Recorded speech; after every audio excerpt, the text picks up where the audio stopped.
என்னவென்று என்று கேட்கக்கூடிய புத்தக கடைகளுக்கு செல்ல விரும்பாமல் நான் விரும்பும் புத்தகங்கள் இருக்கும் இடம் தேடி சென்று வாங்கக்கூடிய நூல் ஆர்வலர். புத்தக திருவிழாவிற்கு பெட்டி பெட்டியாக வண்டிகளில் வந்து இறங்கும் புத்தகங்கள். புத்தக திருவிழாவிற்கு வருகை தரக்கூடியவர்களின் கவனத்தை கவர்ந்து மனதை ஈர்த்து சிந்தையை மாற்ற வேண்டும் என்று நாள் விரும்பக்கூடிய நல்லெண்ண நாயகர் அவரை இப்பொழுது மாவட்ட நிர்வாகத்தின் சார்பில் மாவட்ட நூலக அலுவலர் அவர்கள் பொன்னாடை அணிவித்தும் நினைவு பரிசு வழங்கியும் சிறப்பிக்கிறார்.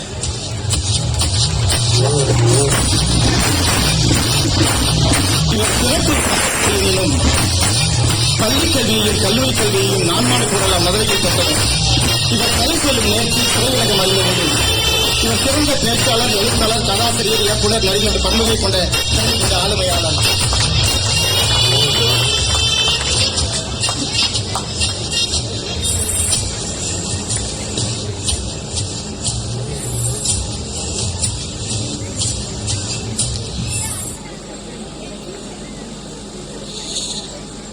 திருச்சி புத்தக திருவிழாவிற்கு பெருந்திரளாய் கூடியிருக்கும் வாசக பெருமக்கள் உள்ளிட்ட அவைக்கு என் வணக்கங்கள்.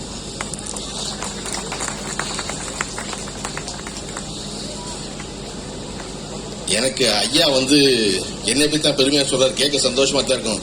ஏற்கனவே கலை விழான்னு சொல்லி 7:30 மணி ஆகி போச்சு. 6:30 ஆரம்பிக்க வேண்டிய நிகழ்ச்சி நம்ம வழக்கமா 8:30 வீட்டுக்கு வந்தாலும் சொல்லிட்டு வந்திருப்போம். இதுல வரிசையா செரிப்பா வெடுப்பா அவனை பத்தி தெரியும் எங்களுக்கு அப்படிங்கிற சொல்லு அங்கிருந்து வந்துட வேண்டாம் அவசரம் போதும். புத்தக திருவிழாக்கள் இதை போல தொடர்ந்து தமிழகம் எங்கும் நடந்து வருவது என்பது பெரிதும் பாராட்டுக்குரியது. என்னன்னா எவ்வளவு அடர்த்தியா எவ்வளவு தொடர்ச்சியா தமிழ்நாட்டில் புத்தக திருவிழா நடந்து கொண்டிருக்கிறது அப்படின்னா, திருச்சியில 25ஆம் தேதி தான் முடிய போகுது புத்தக திருவிழா, மதுரையில நாளைக்கு ஆரம்பிக்குது. அப்ப இந்த மாதிரி ஒன்றன் மேல் ஒன்றா ஓவர்லாப்பிங்ல தொடர்ச்சியா புத்தகம் விற்பதும் புத்தகம் பற்றி பேசுவதும் புத்தகத்தை வாங்க கூடுவதும் இதை போல ஆட்கள் கூடுவதற்குல்ல அது ரொம்ப ஒரு முக்கியமான ஒரு நிகழ்வு ஒரு சமூகத்துல. புத்தகம் மட்டும் இல்லாமல் புத்தகம் தொடர்பான பேச்சு, அது தொடர்பான கலை விழாக்கள், அது தொடர்பான பாராட்டுதல் இதெல்லாம் நடப்பது என்பது இன்னும் கூடுதல் மகிழ்ச்சி. இந்த எத்தனை புத்தக திருவிழா தமிழகம் முழுவதும் நடந்தாலும் நான் திருச்சியில ஒன்று ரொம்ப விசேஷம் நினைக்கிறது என்ன அப்படின்னா, திருச்சியில் இருக்க உள்ளூர் படைப்பாளிகளையும் சாதனையாளர்களையும் தினசரி 4 பேரை கூப்பிட்டு பாராட்டுறது இருக்குல்ல, அதுதான் ரொம்ப முக்கியமான அம்சமா நினைக்கிறேன். எனக்கு தெரிஞ்சு வேற எந்த புத்தக திருவிழாலும் நடக்குதான்னு தெரியல, எனக்கு நான் அறிந்த வரையில் இல்லை. ஏன்னா அது ரொம்ப முக்கியம். நீங்க உலகத்தையே ஆளலாம், ஆனா அடுத்த வீட்டுக்காரங்களை ஒத்துக்கவே மாட்டாங்க கடைசி வரைக்கும். அது பரவாயில்லைங்க, ஆமாமா நீங்க அவரை பத்தி சொல்றீங்க. யாரு பக்கத்து வீட்டுக்காரனுக்கு வெளியூர்காரன் சொல்லுவான், அவங்க பக்கத்து வீட்டுக்காரர் இருந்தாரு ராமசாமி, அவர் எவ்வளவு பிரமாதமான ஆள் தெரியுமா, இப்படி காரியம் பண்ணிருக்காரு தெரியுமான்னு சொன்னா இவன் சொல்லுவான் அதெல்லாம் சரிதான், ஆனா கொஞ்சம் பத்தாது அவருக்கு அப்படிமா. உலகமே கொண்டாடுது, புகழ் பெற்று இருக்கான், ஒருத்தன் பத்தாதுங்கிறான். சரி பரவாயில்ல, அறிவை பெருசா கருதல போல இருக்கு அப்படின்னு நினைச்சு தொழில ஒருத்தர் சிறப்பா வந்திருப்பாரு அந்த ஊர்ல. அவரை எங்கேயா பார்க்கும்போது எங்க பக்கத்து வீட்டுக்காரர் ஒருத்தர் பிரமாதமா தொழில் பண்ணி அப்படி சம்பாதிச்சாருங்க. கரெக்ட் தான் சம்பாதிச்சிருக்காரு, ஆனா ஊருக்குள்ள நல்ல பேர் இல்லைங்க அப்படின்னு. இப்படி அவன் சொல்றது எதுவுமே பாத்தீங்கன்னா எங்கேயுமே போய் வெரிஃபை பண்ணவே முடியாது. ஊருக்குள்ள நல்ல பேர் இல்லைம்மா, அவருக்கு பத்தாதும்மா, நீங்க நினைக்கிற மாதிரி இல்ல அவருமா, நான் என்ன நினைச்சாங்க தெரியுமா, இப்படி கடைசியில உள்ளூர்ல பேர் வாங்குறது ரொம்ப சிரமமான காரியம். அப்படி இருக்கிற இந்த காலகட்டங்கள்ல உள்ளூர்ல இருக்க ஆட்களை தினசரி 4 பேரை கூப்பிட்டு அவங்க உங்க பக்கத்து வீட்டுல இருக்காரு, அவர் என்ன செஞ்சிருக்காரு தெரியுமா அப்படின்னு சொல்றதுக்கு அது ரொம்ப முக்கியம். ஏன்னா நம்ம எங்கேயோ காலை தெரிஞ்சுக்கிறது முக்கியம் இல்லையா, பக்கத்து வீட்டுல காலை தெரிஞ்சுக்கிறது முக்கியம்.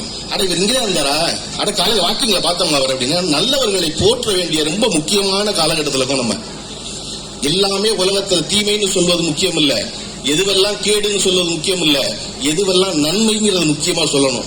நல்லதை போற்றணும்ல. நல்ல ஒருத்தர் இங்க இருக்காரு, இவர் வேலை செய்யறாரு, இவர் ஒரு பொது வேலை செய்யறாரு, இவர் கதை எழுதுறாரு, இவர் கவிதை எழுதுறாரு, இவர் சமூகத்துக்காக சிந்திக்கிறார் அப்படிங்கிறத நம்ம எல்லாரிடமும் சொல்லிக்கொண்டே இருக்க வேண்டியிருக்கிறது. அந்த வகையில திருச்சி மாவட்ட நிர்வாகத்திற்கும் இந்த விழாவை நடத்துபவர்களுக்கும் என்னுடைய முதற்கண் பெரு நன்றியையும் வாழ்த்துக்களையும் தெரிவித்துக் கொள்கிறேன் ஒரு காரியத்தை செய்வதற்கு.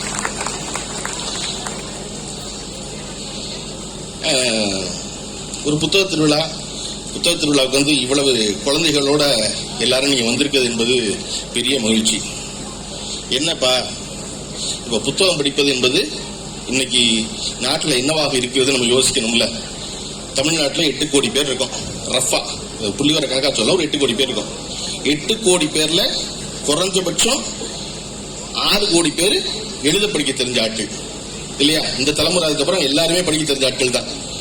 6 கோடி பேர்ல 3 கோடி பேர் புத்தகம் சரி பார்த்து வச்சுக்கோ. புத்தகம் நான் சொல்வது நாளிதழோ வார பத்திரிகையோ அதெல்லாம் புத்தக கணக்குல சேர்த்தாங்க. இப்ப அதை படிச்சாலே போதுங்கிற அளவுக்கு அப்படி இருக்காது 3 கோடி பேர். அந்த 3 கோடியில இல்ல புத்தகம் தேடி வாங்குறாள் அப்படின்னு படிச்சா எவ்வளவு பேர் செய்யணும்? அதுல 3 கோடியில 10 விழுக்காடு வச்சா 30 லட்சம் பேர். 30 லட்சம் பேர் வேண்டாம், ரொம்ப அதிகமா இருக்கு.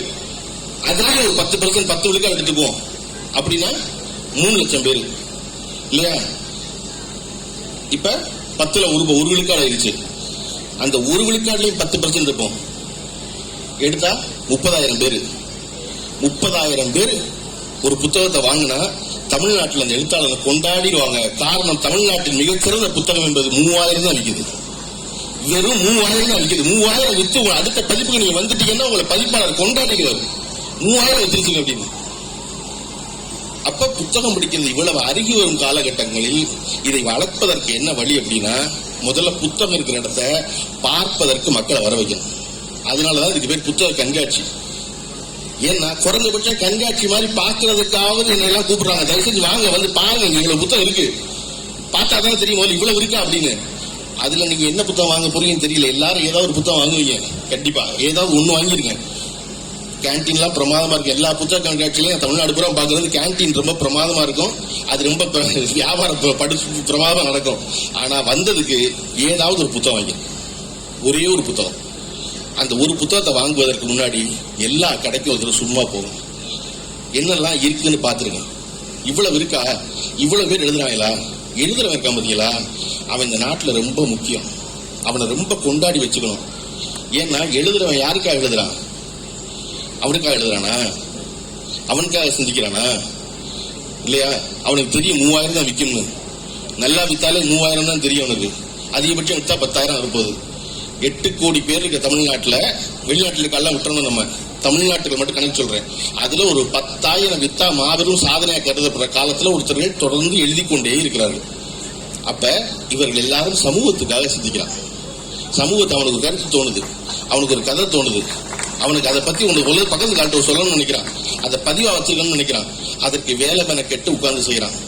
இந்த நாட்டில் நம்ம இந்த யாரை பத்திரமா பாதுகாக்கணும், யார் பிறருக்காக சிந்திக்கிறானோ, பிறரின் நோயை தன் நோய் போல் கருதுகிறானோ அவனை தான் நம்ம ரொம்ப பத்திரமா பாத்துக்கணும் இல்லையா? அறிவினன் ஆகுவது உண்டோ பிரிதின் நோய் தன் நோய் போல் போற்றா கிடைக்கிறார் வள்ளுவர். என்ன பெருசா அறிவு இருக்குங்கிற உன் அறிவினால் என்ன பயனு? அடுத்தவனுக்கு வர கேடு, அடுத்தவனுடைய பிரச்சனை உன் பிரச்சனை நினைச்சிருக்கியா? நீ நினைச்சாதான் அந்த அறிவால பயன்கிறார் வள்ளுவர். அப்ப எனக்காக சிந்திக்கிற ஒரு எழுத்தாளர், எனக்காக சிந்திக்கிற ஒரு சித்தனாவாதி, எனக்காக சிந்திக்கிற ஒரு கதாசிரியர், எனக்காக சிந்திக்கிற ஒரு கட்டுரை எழுதுறான், ஒரு காலமிஸ்ட், அவர்களை பூரா நம்ம என்ன செய்யறோம்? துரத்தி மாத சம்பளத்துக்கு வேலை பார்க்க வச்சுக்கிட்டு இருக்கோம். அந்த ஆணும் பெண்ணும் எழுதுகிறவர்கள் ஒரு நாளைக்கு காலையில் எந்திரிச்சு பொண்டாட்டிக்கு பால் வாங்கி கொடுத்து அல்லது புருஷனுக்கு பால் வாங்கி கொடுத்து காப்பி போட்டு வீட்டுல வேலை பார்த்து பிள்ளைய கொண்டு பள்ளிக்கூடத்துல அனுப்பிச்சு திருப்பி ஆபீஸுக்கு போய் அவனுக்கு பொருந்தாத ஒரு வேலையை பார்த்து மத்தியானம் பிரேக்ல வீட்டுல இருந்து கொண்டு போன சாப்பாடு தயிர் சோறை சாப்பிட்டு சாயந்தரம் வீட்டுக்கு வந்து வீட்டு வேலை பார்த்து புருஷன் முதல்ல வந்தா பொண்டாட்டி காப்பி போட்டு பொண்டாட்டி முதல்ல வந்தா புருஷனுக்கு காப்பி போட்டு அதுக்கப்புறம் ராத்திரி சாப்பாடாக்கி பிள்ளைக்கு ஹோம்ஒர்க் பண்ணி மிஸ் திட்ட கணக்கு பார்த்து இது நடுவில் ஸ்கூலுக்கு போய் அதுக்கப்புறம் படுத்து தூங்கி இதுக்கு நடுவுல அவன் இந்த சமூகத்துக்கு சிந்திக்கிறான். இந்த சமூகத்துக்கு சொல்ல வேண்டிய ஏதோ செய்தி வச்சிருக்கான். அவனை ஓட 30 நாள் மாச்சம்பளுக்கு விரட்டி வச்சிருக்கோம். இந்த நாட்டுல ஒருத்தன் எழுத்தாளனா இருந்து பொழைக்கவே முடியாதுங்கிறத பெரிய சாதனை மாதிரி செஞ்சு வச்சிருக்கோம். நீங்கள் நானும் சேர்ந்து வேற என்ன செய்யணும்னு நீங்க பொழைச்சிடலாம், எழுதுறவன் மட்டும் பொழைச்சிட முடியாது. எழுதுறவன் எங்கேயா சம்பளத்துக்கு போகணும், வேலைக்கு ஏதாவது வேலை பார்த்தாகணும், பார்த்தாதான் அந்த குடும்பம் நடக்கும். அதுக்கப்புறம் எழுதணும். அங்குன்றும் இங்குன்றுமா யாரோ ஒரு ஜெயமோகன் ஒரு இஸ்ராமகிருஷ்ணன் யாரோ ஒருத்தர் எழுதாம பொழைச்சிருக்கலாம். ஆனா அப்படியா? எல்லாரையும் நல்லா வச்சிருக்கணும்ல. ஜெயமோகன் இஸ்ராமகிருஷ்ணன் வர்றதுக்கு எவ்வளவு நாள் ஆயிடுச்சு. நம்ம பாரதியாரை காசு கேட்டு தானே சாகடிச்சோம். நம்ம பாரதியார் இன்னைக்கு சினிமாவில் ஷார்ட் பிலிம் நிறைய எடுக்கிறதுனால ஏன்னா அதிகமா கேள்விப்பட்டிருப்பீங்க எல்லாரும். கிரௌட் ஃபண்டிங்கிற ஒரு வார்த்தை, ஆளுக்கு 1000 ரூபாய் போட்டு படம் எடுக்கிறதுங்கிறது பாரதியார் அவர் காலத்தில் செஞ்சவர். அவருடைய கவிதை புத்தகத்தை போடுறதுக்கு முதல்ல கிரௌட் ஃபண்டிங் உலகத்துக்கு சொன்ன ஒரு பாரதி தான் சொன்னார். தயவு செஞ்சு காசு கொண்டு வர, நல்ல கவிதை எழுதி வச்சிருக்கேன், நான் போட்டுறேன், அந்த புத்தகம் வித்து காசு திருப்பி தந்துறேன்னா. இன்றைய போலவே அன்றைக்கு யாருமே காசு கொடுக்க தயாரெல்லாம் எடுத்தாங்க. அப்ப இவ்வளவு சிக்கல்களுக்கு நடுவுல வாழ்ற ஒரு எழுத்தாளனை பாராட்டுவதற்காக, அவன் வாழ்க்கையை உதவி செய்வதற்காக நம்ம ஒரு புத்தகம் வாங்குது. தயவுசெய்து படிக்க வேண்டாம்.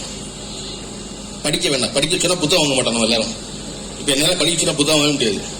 நான் இப்ப முடிச்ச உடனே கௌரவ பதிப்பகத்துல வந்து கலைஞருடைய மொத்த கடிதங்களை தொகுப்பு போட்டிருக்காங்க 4000 ரூபாய்க்கு. அண்ணன் ஒன்று எடுத்து நான் வாங்கிக்கிறேன். நான் போய் உடனே இன்னைக்கு ராத்திரில இருந்து உட்காந்து கலைஞரின் கடிதங்கள் அன்பு உடன்பிறப்பேன்னு பார்த்து படிக்க போறேன். ஆனா இருக்கட்டும், ஒரு மனுஷன் 50 வருஷமா எழுதிக்கிட்டே இருந்திருக்காரு ஒரு ஆளு. அது ஆளுங்கட்சி எதிர்கட்சி இருக்காரு இல்ல, வெற்றி அடைகிறோம் தோல்வி அடைகிறோம், எதை பத்தியும் கவலை இல்லாம ஒரு தொடர்ந்து உடன்பிறப்பேன் ஆரம்பிச்சு எழுதிக்கிட்டே இருப்பாருன்னா அந்த செயலை ஊக்குவிக்கும் விதமாக அந்த புத்தகத்தை வாங்குவதான் நோக்கம். அப்புறம் என்னைக்காவது படிப்போம். நம்ம படிக்கலாம், வீட்டுல யாராவது படிப்பாங்க. அப்படி ஏதாவது ஒரு புத்தகம், கைகள் புத்தகத்தை வாங்க நினைச்சுக்காதீங்க. நீங்க ஏதாவது ஒரு புத்தகத்தை வாங்குங்க. உங்களுக்கு எந்த புத்தகம் பிடிச்சிருக்கோ வாங்குங்க. சரியா?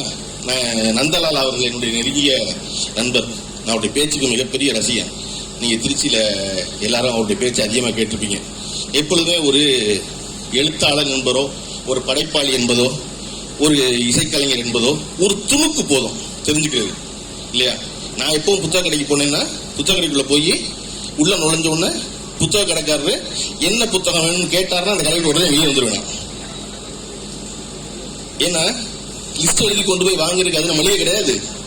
ஒரு புத்தக கடைக்குள்ள சும்மா உள்ள போகணும், அப்படியே மேயணும், எல்லாத்தையும் பார்க்கணும், பின்னட்டையை பிரட்டி பார்க்கணும், ஒரு முன்னரை படிக்கணும், நடுவில் ஒரு பக்கத்தை பிரட்டி பார்க்கணும். அது ஏதாவது ஒரு வரி உங்களை ஹூக் பண்ணும், உங்களை பிடிச்சி இழுக்கும், என்னை வாங்கிருன்னு. அப்புறம் அந்த புத்தகத்தை நம்ம வாங்குவோம். அப்படித்தான் இருக்கும் ஒரு புத்தகம். ஏதோ ஒரு அப்படி ஒரு சிறந்த புத்தகம் என்பது, சிறந்த இசை என்பது, சிறந்த படைப்பு என்பது, சிறந்த பேச்சு என்பது ஒரு துணுக்கு ஈர்த்துரும். அப்படி அப்புறம் இந்த நந்தலால் அவருடைய பேச்சுல வந்து ஒரு துணுக்கு தான் முதல்ல ஈர்த்துச்சு. பெரியார் படம் எடுத்தாங்க. தமிழ்நாடு அரசு வந்து அது உதவி செஞ்சுச்சு. 95 லட்சம் ரூபாய் பணம் கொடுத்தாங்க. பணம் கொடுத்த பொழுது அன்றைக்கு சட்டசபையில வந்து திமுகவின் உதவியோட வென்று வந்த எஸ் வி சேகர் அவர்கள் வந்து சட்டசபையில் கேள்வி கேட்டார். அது எப்படி பெரியார் படத்துக்கு வந்து நீங்க வந்து தமிழக அரசின் பணத்தை எடுத்து கொடுப்பீங்க? அப்படி கொடுக்கலாமா? நாளைக்கு சங்கராச்சாரியரை பத்தி படம் எடுத்தா தமிழக அரசு பணம் கொடுக்குமா அப்படின்னு கேட்டார். நல்லா இருக்கு கேள்வி இல்லையா? அவன் கேள்வியில் நல்லா தான் கேட்பாங்க. கேட்கும்போது அதுக்கு நந்தலால் அவர் பதில் சொன்னார் மேடையில. நான் சும்மா கூட்டத்தை கேட்டுக்கிட்டு இருக்கேன். கேட்டுக்கிட்டு போது நந்தலால் பதில் சொன்னாரு.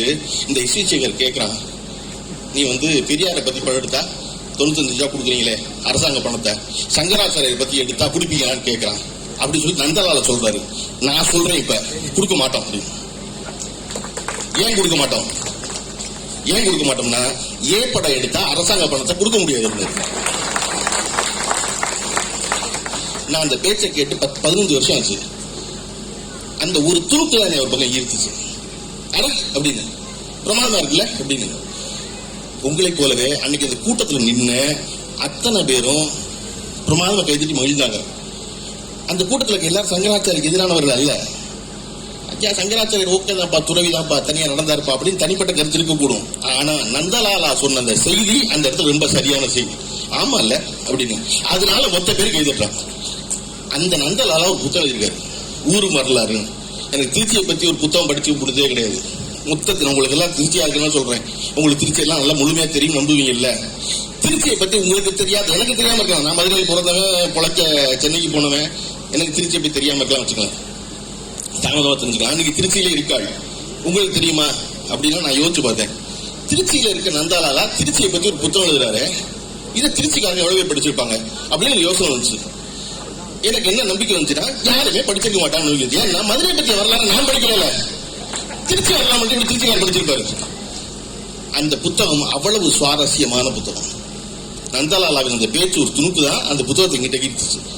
இந்த திருச்சிக்குள்ள இவ்வளவு நடந்திருக்கா, இவ்வளவு பேர் இருந்திருக்காங்களா?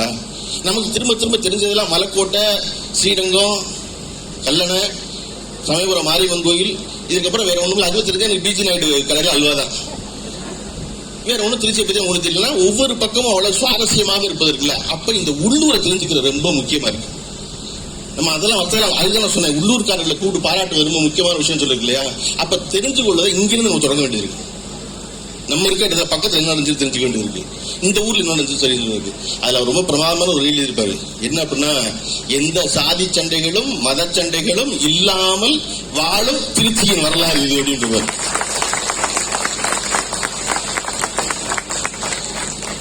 தமிழகத்தின் வரலாறே அதுதான். அதை மெதுவா கோயம்புத்தூர்ல இருந்து கலைக்க ஆரம்பிச்சிருக்காங்க. கோயம்புத்தூர் வழியா வந்து இங்க ஒரு பிரச்சனையும் இல்லை. அதை மெதுவா ஆரம்பிக்கிறாங்க. நீ ஒருத்தர் பேசிட்டாரு திராவிட முன்னேற்ற கழகத்துல இருந்து. பேசினா நீங்க என்ன செய்யணும்? வழக்கு தானே போடணும். இப்படி பேசிட்டீங்க, என் மனதை புண்படுத்திட்டீங்க, நீங்க நான் உங்களை வழக்கு போடுவேன் அப்படித்தானே போடணும். இப்ப ஜெயலலிதா வந்து ஊழல் செஞ்சதுக்கு என்ன பண்ணாங்க? திமுக வழக்கு போட்டாங்க இல்லையா? ஒருத்தர் உங்களுக்கு டிஃபர்மேஷன் பேசிட்டாங்க, என்ன செய்வீங்க? வழக்கு போடுவீங்க. இப்ப ஜெயலலிதாவுடைய மேல போடப்பட்ட வழக்கு வேற, சொத்து குவிப்பு வழக்கு வேற இல்ல சொல்லிட்டே இருக்காங்க திரும்ப இத்தனை வருஷம் கழிச்சும். நல்லா புரிஞ்சுக்க, சொத்து குவிப்பு வழக்கு இல்ல, அது ஊழல் வழக்கு. சொத்து குவிப்புனா நான் நடிச்சு நிறைய பணம் சம்பாதிச்சு குவிச்ச வழக்காது. ஓகே, அது மாதிரி சொல்லிட்டே இருக்காங்க. அதை போல ஒண்ணு தப்பா பேச என்ன செய்யணும்? வழக்கு போடணும். அந்த ஆண்டிமுத்து ராசாவா வழக்கு போடுங்கிறார். அவர் பேசுற டேபிள பூரா உடைக்கிறாரு. நீ வாடா போடுற அதுதான் நான் காத்துக்கிட்டு இருக்கேன் அப்படின்னா வழக்கு போட மாட்டாங்களாம், சிறை அனுப்புவாங்களாம். ஏன்டா சிறை அனுப்புற? நீ வழக்க போடு, புண்படுத்திட்டார்ல அப்படின்னு. அப்ப நம்ம இன்னைக்கு என்ன தேவை இருக்கு?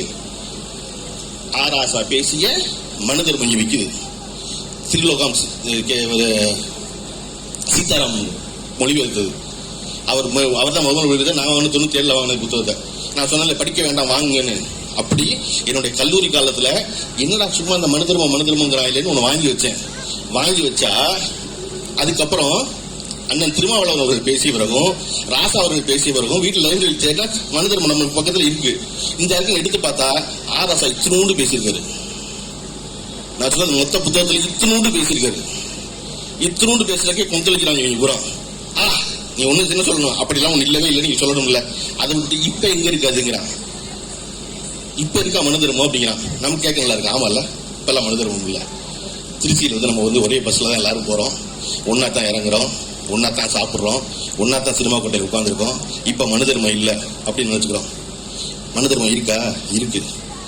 எப்ப மாட்டை பார்த்து வாழை தூக்கிட்டு கும்பிடுறோமோ அப்பெல்லாம் மனுதர்மம் இருக்கு. மாட்டு வாழை கும்பிடுறோமா? ரோட்ல பார்த்தா தொட்டு கும்பிடுறாள. எங்க ஆத்தா கும்பிடுறா. எங்க ஆத்தா யார் சொல்லி கொடுத்தான்னு தெரியல, ஆனா எங்க ஆத்தா கும்பிடுறா பசுமாட்டை பார்த்தா. அப்ப மனுதர்மம் இருக்குல்ல. எங்க அப்பா கஷ்டப்பட்டு வீடு வாங்கி கட்டி முடிச்சு பசுமாடும் ஐயர் தான் முதல்ல உள்ள வரணும் இருக்கு வீட்டுக்குள்ள. மனுதர்மம் இருக்குல்ல. வீட்டுக்குள்ள வர வேண்டிய எங்க அப்பா இல்ல, எங்க அப்பனோட வாழ்க்கையை சிறப்பா நடத்த எங்க அம்மா இல்ல. வீட்டுக்குள்ளேயே முதல்ல ஐயரும் பசுமாடு உள்ள வருது. உள்ள வந்த பசுமாடு உள்ளயே மூத்திரம் மேய்ச்சி உள்ளயே சாணி போட்டா இன்னும் நல்லது. மனுதர்மம் இருக்குல்ல. நான் சொல்றது குட்டி குட்டியா சொல்றேன். அப்ப இது இல்லன்னு சொல்லிக்கிட்டே இருக்கும் போது என்ன இருக்கு? இங்க மனுதர்மம் இருக்கானா? இருக்கு. எல்லாரும் மண்டைக்குள்ள இருக்கு. அது எனக்குள்ள இருக்குன்னு எனக்கே அறியாமல் இருக்கு. அதுதான் பெரிய கேடு. எனக்கு இது நோய்னு தெரிஞ்சுட்டா பிரச்சனை இல்லை, போய் வைத்தியம் பார்த்துடலாம்.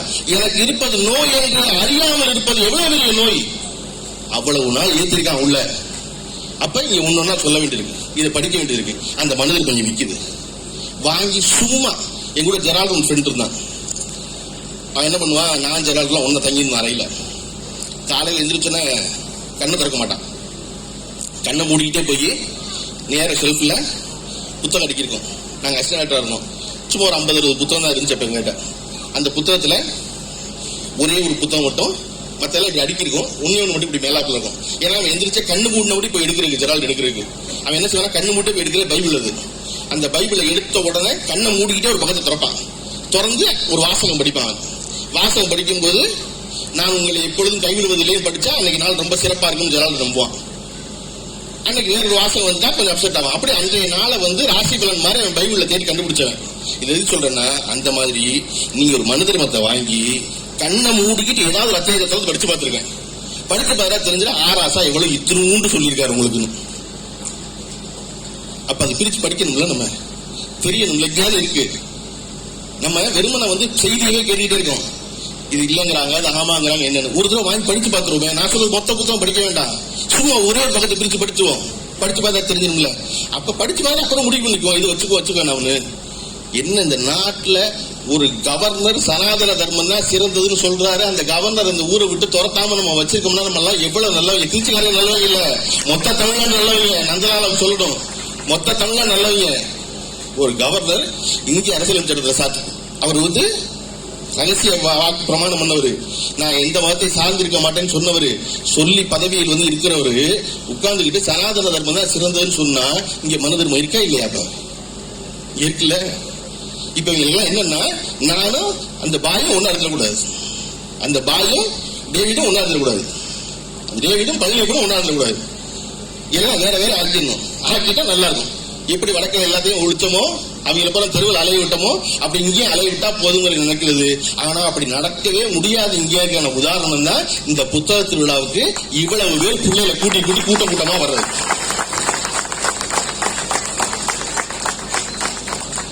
நீங்க இத்தனை நடக்குது. வலதுசாரியை பத்தி ஒன்றும் பிரச்சனை இல்லை, அது அவர்களுடைய கொள்கை, ஒண்ணு வச்சுக்கட்டும், நல்லதுதான். என்னைக்காவது ஏதாவது ஒரு இடத்துல ஏதாவது ஒரு புத்தகத்தை பத்தி பேசிப்பாங்க நீங்க சொல்லுங்க. ஒரே ஒரு புத்தகத்தை பத்தி பேசிப்பாங்க சொல்லுங்க. எதுக்குமே புத்தகமே இருக்காது. ஏன்னா அவனுக்கு வரலாறே கிடையாது, ஏன்னா அவனுக்கு தத்துவமே கிடையாது, ஏன்னா அவனுக்கு கொள்கையே கிடையாது. இருந்தாலும் உனக்கு ஒரு தத்துவம் இருந்தாலும் புத்தகம் இருக்கும், உனக்கு ஒரு தத்துவமே கிடையாது, அப்புறம் எப்படி புத்தகம் இருக்கும்? அந்த நந்தலாலா புத்தகம் சொன்ன திருச்சியை பத்தி ஊர் வர்றாரு, அதுல காந்தி வந்த பொழுது திருச்சியில் 2 லட்சம் மக்கள் திரண்டனர் ஒரு வரி இருக்கு. அந்த 2 லட்சம் மக்கள் திரண்டனர் நந்தலாலா புத்தகத்துல வரியை படிச்ச பொழுது எனக்கு என்ன தோணுச்சு அப்படின்னா, இந்த சமகால வரலாறு தெரிந்து கொள்வது ரொம்ப முக்கியம். வரலாறு என்பது அசோகர் காலத்து மட்டும் இல்ல, இன்னைக்கு என்ன நடக்குது, போன வருஷம் என்ன நடந்துச்சு, போன மாசம் என்ன நடந்துச்சுன்னு தெரிஞ்சுக்கிறது ரொம்ப முக்கியம். இந்திய வரலாறு காந்திக்கு பிறகுன்னு ஒரு புத்தகம், அதுல அவர் எழுதுற ராமச்சந்திர குஹான் ஒரு வரலாற்று ஆசிரியர். அவர் என்ன செய்யறாருன்னா, இந்தியா என்பது நமக்கு ஒரு வரலாறு தெரியும், இந்தியாவை பத்தி என்ன, அசோகர் மரணம் தெரியும், முஸ்லிம் மன்னருடைய படையெடுப்பு தெரியும் இல்லையா, இந்தியா சுதந்திரத்துக்கு போராடினது தெரியும். நம்ம வரலாறு என்னையோட முடிஞ்சிருது, 1947 ஆகஸ்ட் 15 முடிஞ்சிருது. 1947 இருந்து 2022 வரை என்ன நடந்துச்சு, அதுவும் வரலாறு தானே. ராமச்சந்திர குஹா அந்த புத்தகத்தில் என்ன எழுதுறாரு, இந்திய வரலாறு காந்திக்கு பிறகு எழுதுறாரு. அந்த புத்தகமே 1948 தான் ஆரம்பிக்குது. அப்ப காந்திய கொன்னதுனால RSS தடை செய்யப்படுது. நீங்க அது மட்டும் பார்க்கலாட்டெல்லாம் சொல்லுங்க, எல்லா இடத்துலயும் காந்தியை கொன்னது RSS, சரியா? அதை சொல்லிட்டு காந்தி நெஞ்சுவலி செத்தாரு சொல்லிடுவோம் 10 வருஷம் கழிச்சு. காந்தியை கொன்னது RSS. அந்த காந்தியை கொன்ன RSS தடை பண்ணாங்க. தடை பண்ண பொழுது ஓராண்டு கழிச்சு நேரு கிட்ட போய் இவங்க எல்லாம் மன்னிப்பு கேட்டாங்க. வழக்கம் போல மன்னிப்பு கேட்பாங்கல்ல, எல்லாத்தையும் கேட்டு பழக்கப்பட்டவங்க, ஐயா தெரியாம பண்ணாங்க, எங்களுக்கு அதுக்கு சம்பந்தம் இல்ல, கோட்ஸை எங்க ஆள் இல்ல, அவர் வேற ஆளு, அவரெல்லாம் போன வருஷமே துரத்திட்டோம் நாங்க, அப்படிலாம் சொல்லி எங்களுடைய தடை எப்படியா நீக்குங்கன்னு சொன்னோன்னு நேரு நீக்க மாட்டேனாரு. இல்ல அதெல்லாம் செய்யக்கூடாது, நம்ம இது ரொம்ப மோசமானவங்க, எனக்கு தெரியாது அப்படின்னு. அப்ப நேருக்கு ரொம்ப சிபாரிசு பண்ணது யாருன்னா வல்லபாய் பட்டேல். வல்லபாய் பட்டேல் உள்துறை அமைச்சர். வல்லபாய் பட்டேல் தான் சரி விடுங்க நேரு, ஏதோ புரியாம போயிட்டாங்க, அதெல்லாம் ஒழுங்கா பண்ண மாட்டேங்கிறாங்க, இனிமே சரி இப்படி விட்டு போய் தொலைவாங்க, என்ன செய்யறது அப்படின்னு இதை சொல்லிக்கிட்டே இருக்காரு வல்லபாய் பட்டேல். நீங்க வல்லபாய் பட்டேல் நம்பர் 2ல இருக்கிற அமைச்சரவையில நீங்க எப்பவுமே பாத்தீங்கன்னா கூட உட்காந்துருக்காள் நசன்னு சொல்லிக்கிட்டே இருந்தா கடைசியில் கேட்டுருவோம் தெரியுமா? திரும்ப திரும்ப புருஷன் சொல்லிக்கிட்டே இருந்தாலும் பொண்டாட்டி கேட்டுருவா, சரி சொல்லிக்கிட்டே இருக்கான், இதை கேட்டு தொலைவோம் அப்படின்னு. அது நல்லதுன்னு தெரியும், ஆனா எப்ப பார்த்தாலும் விடுஞ்சவரையும் சொல்லிட்டே இருந்தா சரி செஞ்சு தொலை அப்படின்னு கடைசியில. அந்த மாதிரி வல்லபாய் பட்டேல் பக்கத்து மாதிரி அனுப்பிக்கிட்டே இருக்காரு எப்ப பார்த்தாலும். அவங்க போய் வல்லபாய் பட்டேல் அனுப்பிக்கிட்டே இருக்காங்க. வல்லபாய் பட்டேல் நேரு அனுப்பிக்கிட்டே இருந்தாலும் நேரு சரி தொலைறாங்கன்னு விட்டுட்டாரு. தொலைறாங்கன்னு RSS தடையை நீக்கணும்னு என்ன பண்ணாங்க, பாம்பேல சிவாஜி பார்க்ல கூட்டத்தை போட்டு இந்தியாவுக்கு முன்னாடி இருக்க கேள்விகள்னு ஒரு பிரம்மாண்ட கூட்டத்தை நடத்திட்டாங்க. கூட்டத்தை நடத்தினா கிட்டத்தட்ட 2 லட்சம் பேர் திரண்டான். 2 லட்சம் பேர் திறனா அடுத்த நாள் இந்தியன் எக்ஸ்பிரஸ் என்ன எழுதிருச்சு, இந்தியாவின் முன்னிருக்கும் எல்லா கேள்விகளுக்கும் பதில் இவர்களிடத்தான் இருக்குதுன்னு எழுதிச்சு. என்னடா இருக்க கேள்விக்கு நம்ம கிட்டே பதில் இல்ல, இதை இப்போ சோசியலிச அரசாங்கம் ஆக்கணும் நேரு முயற்சி பண்ணிட்டு இருக்காரு. தொழிற்சாலை ஆரம்பிக்கணும், பணம் இல்ல, விவசாயம், பட்டினி, பிரச்சனை இவ்வளவு இருக்கே நம்ம யோசிச்சுட்டு இருக்கும் போது எல்லா கேள்விக்கும் பதில் ஒருத்தர் இருக்கு, அனைத்து பத்திரிகையும் எழுதி தந்துருச்சு. 2 லட்சம் பேர் பார்த்து பயந்து நேருக்கு ஒரே குழப்பமாயிருச்சு. நம்ம தடையை நீக்க வேண்டாம்னு நீக்கி விட்டாரு வல்லபாய் பட்டேல் சொல்லி சொல்லி. இப்ப 2 லட்சம் பேர் பாம்பேல கூட்டிட்டாங்க அப்படின்னு நேருக்குள்ள மண்டைக்குள்ள நண்டு பிராண்டுது. எப்படி 2 லட்சம் பேர் கூட்டினாங்க? ஒரு தடை செய்யப்பட்ட இயக்கம். 1 வருஷம் முன்னாடி காந்தியை கொண்டவங்க, அந்த இயக்கத்துக்கு 2 லட்சம் பேர் தள்ளுவாங்களா அப்படின்னு குழப்பம் வந்தோடனே நேரு என்ன செய்யறாரு, ஒரு கூட்டத்தை போடு அதே இடத்துல அப்படின்னு 1 மாசம் கழிச்சு அந்த இடத்துல கூட்டத்தை போடுறாரு. காங்கிரஸ் கட்சிக்கு ஒரே குழப்பம், மும்பையில 2 லட்சம் பேர் கூட்டாங்க இருக்கு. இப்ப நேருவுக்கு இந்த காலம் மாதிரி ஆள் வேற திரட்டி கூட்டு போக முடியாது. கூட்டத்துக்கு மக்களா வந்தா தான் உண்டு, அறிவிக்கத்தான் முடியும், போய் ஆள் கூட்ட முடியாது. இப்ப 2 லட்சம் பேர் திரளுவாங்களான்னு தெரியல நேருவுக்கு.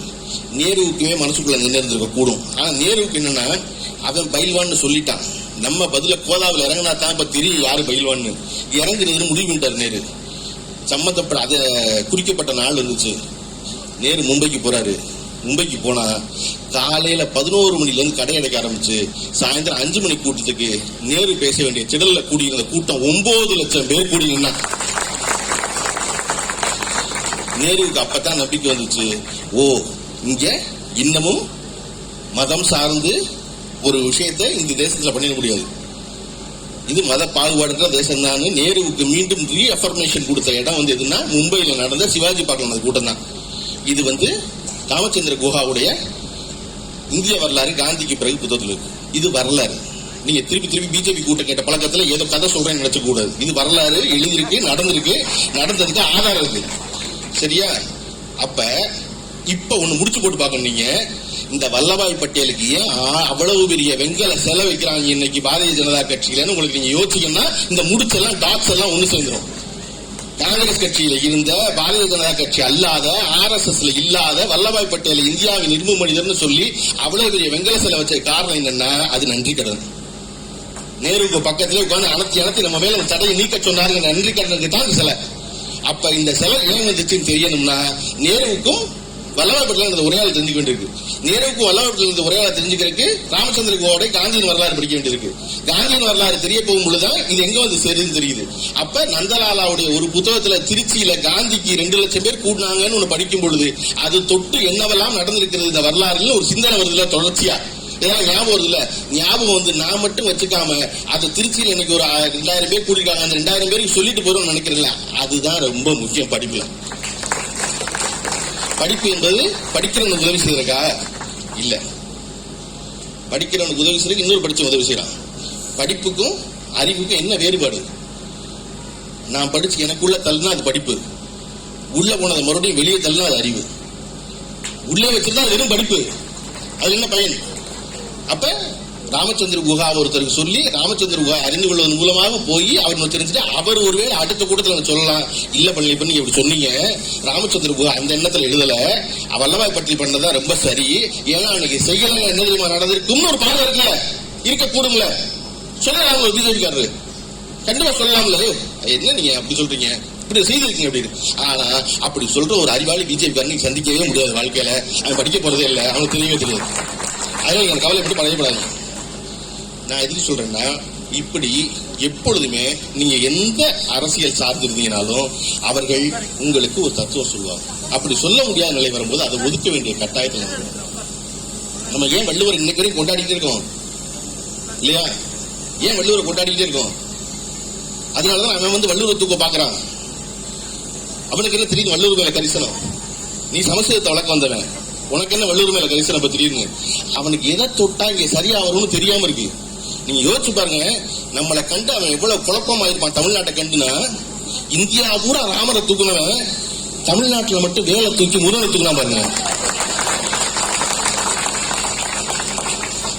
இவர் என்னடானா முதலமைச்சர் அன்றைய எதிர்கட்சி தலைவராக இருந்தவர் உடனே சேகர் பாபு விட்டு அவரு ஒரு வேலை தூக்கணும் குழப்பமாயிட்டாங்க. என்னடா இந்த கட்சியில ஒருத்தன் ஆராசா மனு தர்மம் தப்புங்கிறான், இன்னொரு பக்கம் சேகர் பாபு கோயிலா போறாரு, ஒருத்தன் போய் அபிஷேகம் பண்ணிக்கிறான் ராமேஸ்வரத்துல, என்னடா நடக்குது இங்க அப்படின்னு எதையும். எனக்கு ரொம்ப பிடிச்சது என்ன அப்படின்னா, பள்ளிவேல் தியாகராஜன் மதுரைக்காரருக்கா சொல்லல, அவர் பேசிட்டு ஒவ்வொருத்தரையும் முடிக்கும் போது ஐ ஆம் a believer of God தான் முடிப்பாரு.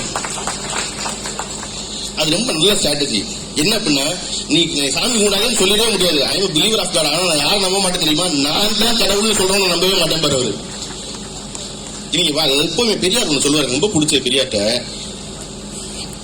அவன் செஞ்ச காரியத்தை நீ செஞ்சுட்டேன்னா இதெல்லாம் ஒரு விஷயமா பாப்பா அவன் அப்படிப்பாரு.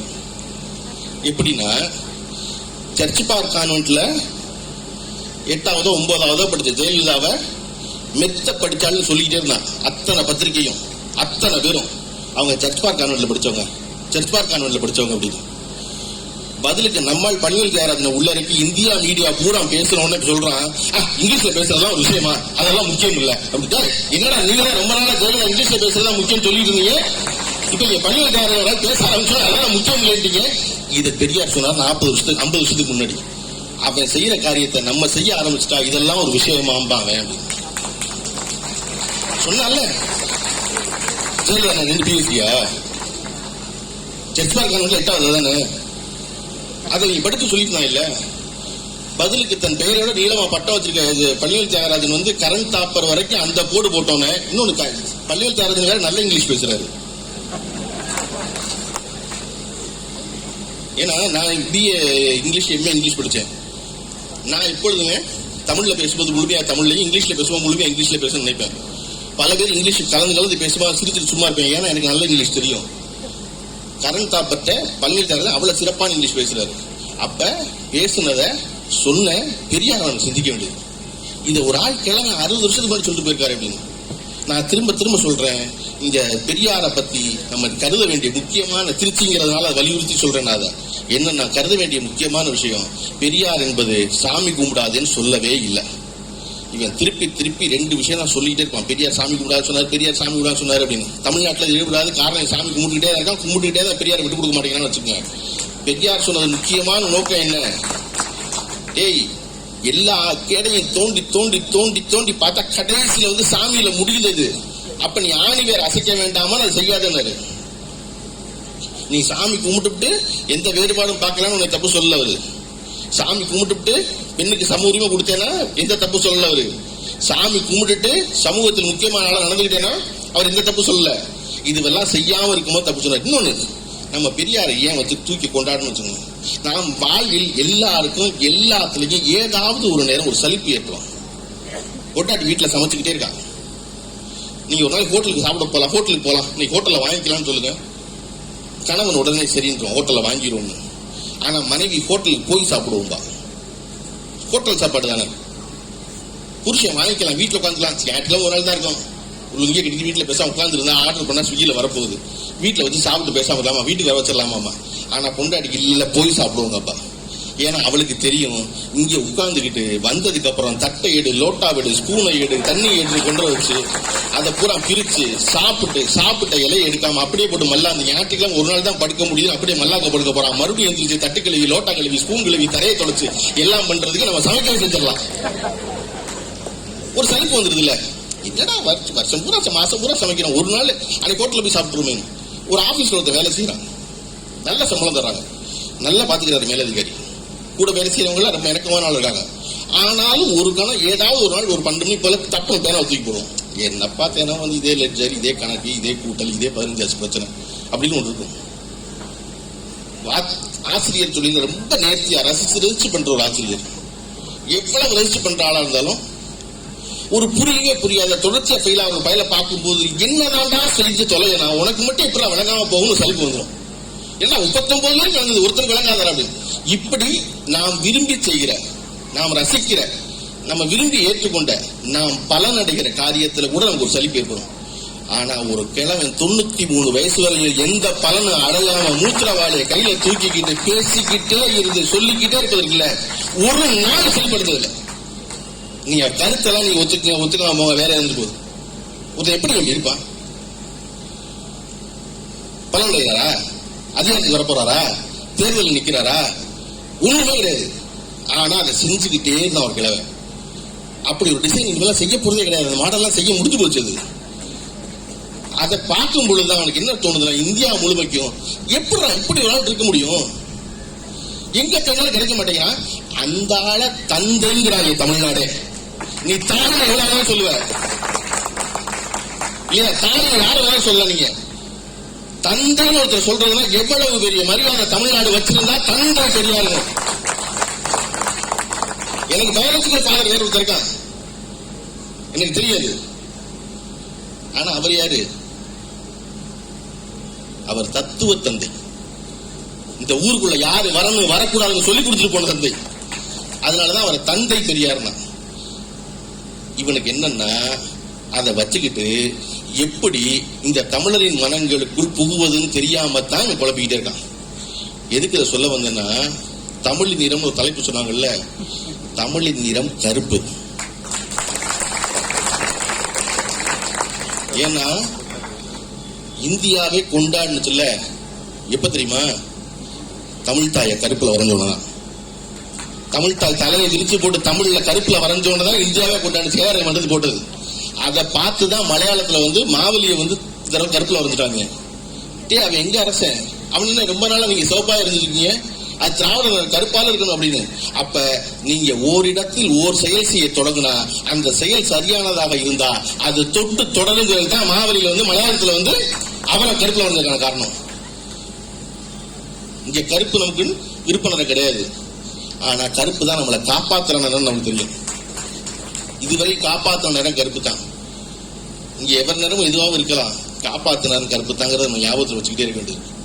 வச்சுக்கிட்டே இருக்கிறதுனாலதான் இத்தனை ஆண்டு காலம் கழிச்சும் நம்ம தொடர்ச்சியாக பெண் கல்வியவும் பெண் விடுதலையவும் பெண் சம உரிமையும் இந்த மாநிலம் மட்டும் பேசிக்கிட்டே இருக்கு. பிள்ளைகளின் கல்வியை தமிழ்நாடு போல இந்தியாவில் இருக்கும் எந்த மாநிலமும் பேசுவதில்லை, தமிழ்நாடு தான் பேசுது. முதல்ல இந்தியாவுக்கு வழிகாட்டியா பிள்ளைகளுக்கு பள்ளிக்கூடத்துக்கு வந்தா சாப்பாடு போடுவோம் மதிய உணவு திட்டத்தை கொண்டு வந்தது தமிழ்நாட்டில் தான் முதல்ல. இன்னைக்கு வரையும் பல மாநிலங்கள்ல திட்டமா இருக்குது, செயல்படுத்த முடியல மாநில அரசாங்கங்களால, மத்திய அரசு எடுத்து நடத்துது இல்லையா. இன்னைக்கு நம்ம அங்கிருந்து எங்க வந்துட்டோம், காலையில சாப்பாடு போடுற இடத்துக்கு வந்துட்டோம். புள்ள காலையில பசியோட பள்ளிக்கூடத்துக்கு வரக்கூடாதுன்னு. ஏன்டா இது என்ன புத்தம் புது திட்டமா? எந்த மரமண்டைக்கும் உரைக்கக்கூடியதானே. அப்ப உனக்கும் உரைச்சிருக்கணும்னு, உனக்கு ஏன் உரைக்கல? நீ புதிய கல்விக் கொள்கையெல்லாம் வச்சிருந்தியே இல்லையா, எல்லா தீமையிலும் நன்மை இருக்கும்ல. அப்படி புதிய கல்விக் கொள்கையில ஒன்றிய அரசு கொண்டு வந்த புதிய கல்விக் கொள்கையில ஒரு நன்மை உண்டு. அது காலை உணவை பத்தி பேசுனுச்சு, காலையில உள்ள பிரேக்ஃபாஸ்ட பேசுனுச்சு. அந்த புதிய கல்விக் கொள்கை பிள்ளைய பசியோடு கூட பேசுனுச்சு. பேசணும்னு மெதுவா அரசாங்கம் அடுத்த வருஷம் என்ன கைகள் இருந்துச்சு, எங்க கிட்ட பணம் இல்லைன்னு கைகள் இருந்துச்சு. எப்படி புதிய பாராளுமன்றம் கட்டுவதற்கு பணம் இருக்கு, வெங்கல செலவைக்கிறதுக்கு பணம் இருக்கு, ஆனா புள்ளைக்கு சாப்பாடு போடுறதுக்கு வெறும் 1100 கோடி ரூபாய் தான் வேணும், அதுக்கு எங்கிட்ட பணம் இல்லைன்னு ஒரு புதிய கல்விக் கொள்கை கைகள் இருந்துச்சு. ஆனா தமிழ்நாடு அரசு இங்க நிறைய பண தேவை இருக்கு, நிறைய அவசியம் இருக்கு, நிறைய வேலை செய்ய வேண்டியிருக்கு. ஆனா அதுவெல்லாம் அப்புறம் செய்வோம், முதல்ல புள்ளைக்கு சாப்பாடு போடு, புள்ள படிக்க வரட்டும், இதை முக்கியத்துவம் சொல்றாங்களா, அதுதான் வித்தியாசம். உனக்கு இங்க மாதம் மாதம் இருக்க குடும்ப பெண்களுக்கு பணம் கொடுக்கணும், 1000 ரூபாய் கண்டிப்பா கொடுப்போங்கிறார் முதல்வர், கொடுக்கலாம். ஆனா அதை விட முக்கியம் இது, இன்னைக்கு கல்லூரிக்கு வர்ற பிள்ளைக்கு மாசம் 1000 ரூபாய் கொடுத்துரு, அவ விடாம வரணும், அவ அது உடனடி தேவை, அதை கொடுத்துரு அப்படி சொல்றதுல. அப்ப பிரையாரிட்டி எது, எது முக்கியத்துவம், எதை முதல்ல செயல்படுத்தணும், எதை பின்னாடி செயல்படுத்திருக்குல்ல, அதுதான் முக்கியம். இங்க தொடர்ச்சியாக படிப்பை பற்றி, பெண்கள் விடுதலையை பற்றி, பெண் சம உரிமை பற்றி பேசுவதற்கான காரணம் அது வந்து பெரியார் ஆரம்பிச்சது. பெரியாருக்கு முன்னாடி அறிவாளியே இல்லையா, யாருமே படிக்கலையா, இங்க படிச்ச ஆளே கிடையாது. ஐயோ இங்க படிச்ச நிறைய பேர் இருந்தாடா, உங்க அப்பத்தான் ஏன் படிக்கல, அதை சொல்லு. ஏன் அப்பதான் படிக்கல, அதை சொல்லு. எனக்கு தெரிஞ்சு கண்ணு தெரிஞ்சிருக்கு ஆளுதான், அவ படிக்கல. ஏன் சொல்ல அவ்வையார் படிக்கல அப்படின்ட்டு, அவ்வையாருன்னு தெரியாது, அது 10 பேர் மொத்தம் அவ்வையாருக்கிற பேர்ல இருந்தது. சரியா, நாங்க கேட்கறது அவ்வையாரை பத்தி அப்புறம் பேசுவோம். அப்பதான் ஏன் படிக்கல, அப்பதான் படிக்க வெளியே கூட்டு வந்தது யாரு, அதை பேசுவோம். இவா கூட்டு இருந்தனா, அப்ப அங்கிருந்து இதை கடத்தி கூட்டுனாலதான் இந்தியாவுடைய மொத்தம் படிக்க வர பள்ளிக்கூட விகிதாச்சாரம் 27% இருக்கும்போது தமிழ்நாட்டில் மட்டும் 51% இருப்பதற்கான காரணம் படிப்படிப்படியா நம்ம ஏறி வந்திருக்கோம். பிள்ளைய படிக்கிற ரொம்ப முக்கியம்னு சொல்றது. இப்ப இந்த பிள்ளைகளை சிந்திக்கிறதுக்கு கொண்டு வரணும். படிப்பு வேற, சிந்திக்கிறது வேற இல்லையா. எது சிந்தனையாகும், எதுன்னா இதை போன்ற புத்தக கண்காட்சிகள் சிந்தனையாகும். பள்ளிக்கூடத்துல அறிவு வரும், ஆனா அந்த பிள்ளை எப்ப சமூக ஆளா மாறுவான், சமூகத்துல இவ்வளவு சிக்கல் இருக்கான்னு எப்படி தெரிஞ்சுக்குவான், இவ்வளவு கேட்டு இருக்கான்னு எப்படி தெரிஞ்சுக்குவான், மனிதன் ஒன்று இருக்கான்னு எப்படி தெரிஞ்சுக்குவான். எப்படி தெரிஞ்சுக்குவான்னா அவன் சமூகத்துக்குள்ள வந்தா தெரிஞ்சுக்குவான். நான் உங்களுக்கு ஒரே ஒரு வேண்டுகோள் வைக்கிறேன். நான் வரும்போது துளசிதாஸ் அவர்கிட்ட சொல்லிட்டு வந்துட்டு இருந்தேன். அவருடைய பள்ளிக்கூட முதல்வராக வந்து இன்னைக்கு முதன்மை அதிகாரியா இருக்காரு. அவர் வந்து பள்ளிக்கூடத்துல பயில வந்து பசங்களும் பொண்ணு 2 பேருமே 10வது 11வது படிக்கிற பிள்ளையா, டீச்சர் வந்து லேசா திட்டுனாலே உடனே வீட்டுல போய் அப்பா அம்மா கூட்டு வந்துடுறாங்க. அப்பா அம்மா வந்து வேற ஏன் என் பிள்ளைய திட்டுன்னு கேட்கறாங்க. பெரிய கஷ்டமா இருக்கு. யாரும் கண்டிப்பே பொறுக்க மாட்டேங்கிறாங்க அப்படி சொல்லிட்டே இருந்தாரு. நான் யோசிச்சு பாக்குறேன், நான் ஸ்கூல்ல படிக்கும்போது நான் 10வது வரை எனக்கு பேண்ட் வாங்கி தர மாட்டேன்ட்டாரு எங்க அப்பா. ஏன்டா நீ இருக்கிறது 4.5 தான் இருக்க, உனக்கு எதுக்கு பேண்ட் போடுறது, நீ 11வது போய் பேண்ட் போட்டுக்கலாம்ட்டாரு. அதுக்காகவே நான் சீக்கிரமா 11வது போய் நினைச்சேன். ஏன்னா பள்ளிக்கூட மொத்தமும் பேண்ட் போட்டிருக்கோம். என் தந்தை ரொம்ப ஸ்ட்ரிக்டா, எதுக்கு தனாவசி தேவையில்லாத துணிக்கு பிடிச்ச கேடு, உனக்கு எதுக்கு பேண்ட் அப்படின்னு.